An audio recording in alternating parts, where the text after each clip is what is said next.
close relatives of China's top leaders have held secretive offshore companies in tax havens that help shroud the Communist Party elite's wealth, a leaked cache of documents reveals.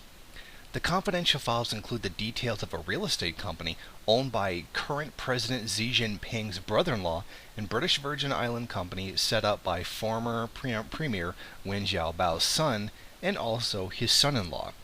The files come from two different offshore firms, a Singapore-based Portacallis Trustnet and BVI-based Commonwealth Trust Limited, that help clients create offshore companies, trusts, bank accounts that are part of a cache of 2.5 million leaked files that the ICIJ have sifted through with the help of more than 50 reporting partners in Europe, North America, Asia, and other regions. Every corner of China's economy, from oil to green energy, from mining to arms trading, appears in the ICIJ data. Chinese officials aren't required to disclose their assets publicly, and until now, citizens have remained largely in the dark about the parallel economy that can allow the powerful and the well-connected to avoid taxes and keep their dealings secret. By some estimates, between 1 trillion and 4 trillion in untraced assets have left the country since 2000. The leaked offshore records include details of BVI company 50% owned by President Xi Jinping's brother-in-law, Deng Xiaoguai. The husband of Xi's older sister, Deng, is a multi-millionaire real estate developer and an investor in metals used in cell phones and other electronics. The records show the other half of Excellent Effort Property Development was owned by yet another BVI company belonging to Li Hua and Li Xiaoping, property tycoons who made news in July by winning a $2 billion bid to purchase commercial real estate in Shenzhen. Since taking over as the Communist Party's top official in 2012, Xi has sought to burnish his image with an aggressive anti-graft campaign, promising to go after corruption involving both low-level flies and high-level tigers. Yet, he has crushed a grassroots movement that called for government officials to publicly declare their assets.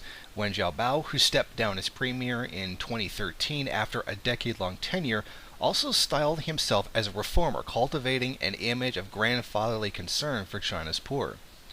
Bare-bones company structures are often created to open bank accounts in the offshore firm's name, helping obscure the relationship to the real account owner.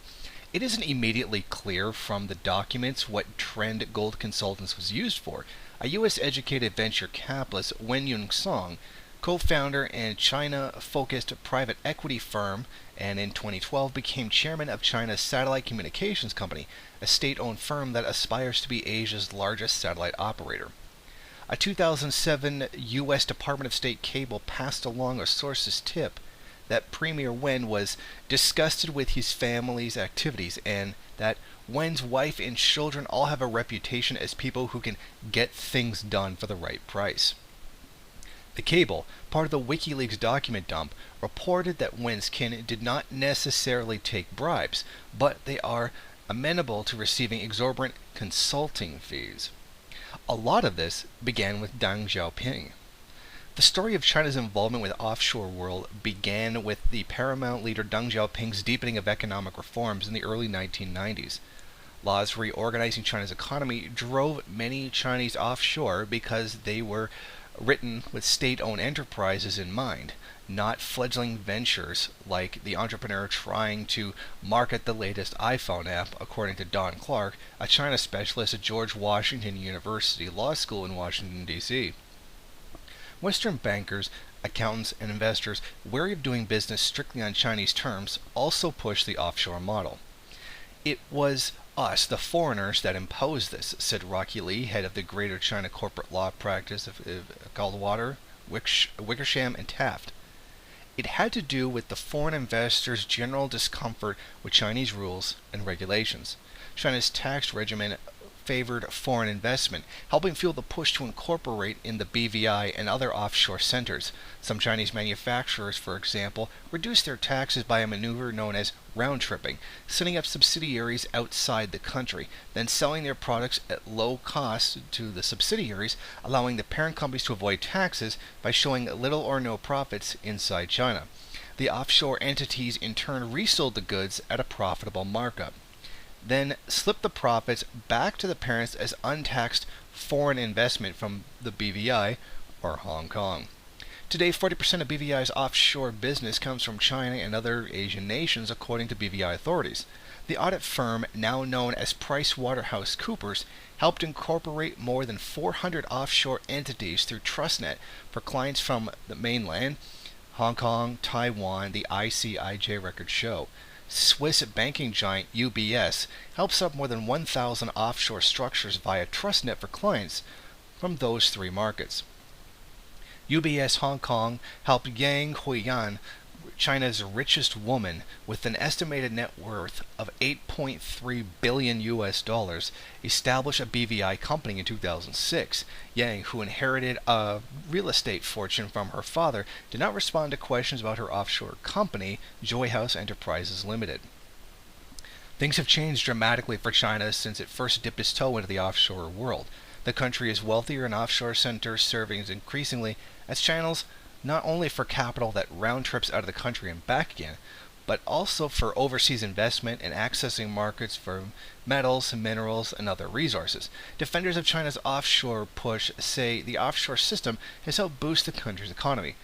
I think we should face the reality, which is that Chinese capital is flowing out.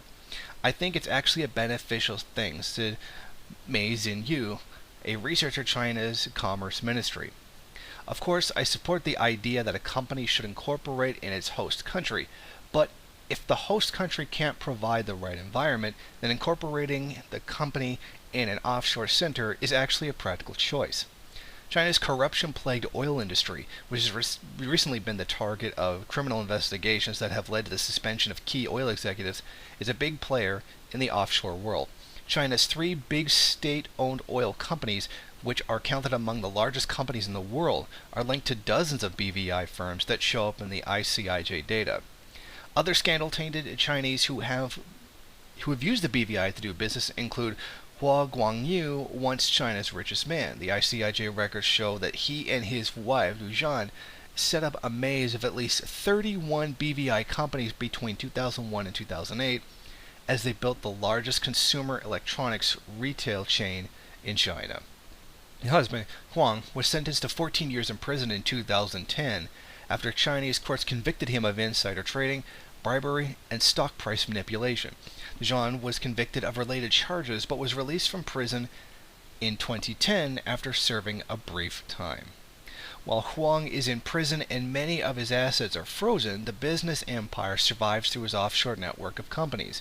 In 2011, one of his BVI firms, Eagle Vantage Assets Management, made a bid for a retired British aircraft carrier that Huang wanted to turn into a luxury shopping mall. The Brits, in the end, decided to scrap the ship rather than sell it. He still owns more than 30% of Gnome, his electronics retailer, via two companies in the BVI, Shining Crown Holdings and Shine Group.